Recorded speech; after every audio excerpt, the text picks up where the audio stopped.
हजुर कति वर्ष पुग्नुभयो? अहिले अब 70 पुग्नु हाल्यो। 70 पुग्नु लाग्नुभयो। अनि 70 पुग्ने मान्छे नि युवा जस्तो ढुङ्गा टप्प टप्प टिप्दै हुनुहुन्छ त है? काम गरेर जिन्दगी बितेको। हजुर। हजुरको नाम बुवा? हजुरको नाम बुवा? जयप्रसाद लिम्बू। जयप्रसाद लिम्बू। कहाँ बस्नुहुन्छ हजुर? म यता 5 देउराली। देउराली। तपाईँ देउरालीबाट आउनुभएको आज श्रमदानमा। तपाईँ निरन्तर श्रमदानमा हुनुहुन्छ है? के गर्नु? हजुर। खेलेर बस्नु। हजुर। यताउति भन्दा एउटा ढुङ्गा टिपे पनि राम्रै हुन्छ। हो। सहयोग भनेको अब बहुमत भनेको धेरै राम्रो छ। तपाईँलाई स्वास्थ्यमा केही समस्या छैन? छैन। हो। अनि बुवा नि तपाईँ किन अनि आइराख्नुहुन्छ यहाँ यसो श्रमदान गर्नको लागि चाहिँ? अब भविष्यको लागि। हजुर। भविष्य नाति पनातिको भविष्य राम्रो होस् भन्ने चाहनुहुन्छ? अब हाम्रो धरान नगरपालिकाको अब नयाँ मेयरलाई अब माया लाग्छ। माया लाग्छ। अब बिचरा मेयर मान्छे काम गरिरहेको छ। हजुर।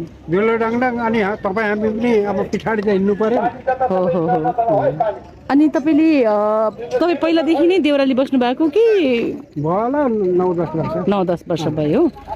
अनि तपाईँले मेयरहरूको साम्पङको कामहरू कसरी हेरिराख्नु भएको छ? नाला तानिसक्यो। के गर्नु? नाला तान्नु भयो? खोलाको लागि सबै जानुभयो? हजुर। हो। अब सकियो। अब यहाँ टुक्रा टुक्री काम त गर्नु पर्यो नि त नि। ए तपाईँ हरेक शनिबार आउनुहुन्छ? शनिबार हरेक। ए हजुर। अब कोही नभएको बेलामा त अब पहाड गइन्छ। त्यति बेला त त्यतिखेर चाहिँ प्रत्येक दिन आउनुहुन्छ? खेलेर बस्नु भन्दा त लुडो खेलेर तास खेलेर। पहिला खेल्नुहुन्थ्यो लुडो तास?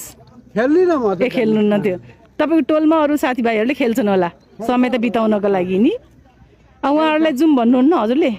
के भन्नु? जुम भन्नुहुन्न? जाम श्रमदानमा भन्नुहुन्न? उनीहरूको विचारको हो नि। हजुर। तपाईँ आउँदाखेरि चाहिँ उहाँहरूले के भन्नुहुन्छ? आउँछ साथीभाइहरू। ए आउनुहुन्छ? ए हजुर हजुर। ए तपाईँको परिवारबाट अरूहरू पनि आउनुहुन्छ बुवा? परिवार अब छोराहरू 2 भाइ छ। छोरा 1 भाइ थाइल्यान्डतिर छ। 2 भाइ यहाँ छ। अब छोरा बुहारी। ए घरको काम पनि त गर्छ।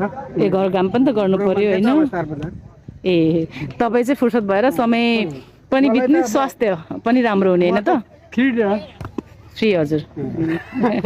ठिक छ। रमाइलो लाग्छ यहाँ आएर काम गर्न? हजुर। तपाईँले अनि यहाँ आएर श्रमदानमा नयाँ नयाँ साथीहरू पनि पाउनु भएको छ बुवा? पाइन्छ नि है? भाइहरू खटिरहेको छ बिचरा। हुन्छ बुवा। हस् ल काम एकछिन आराम गर्नुहोस्। अनि घाम आज चर्को छ, आराम गर्नुहोस्।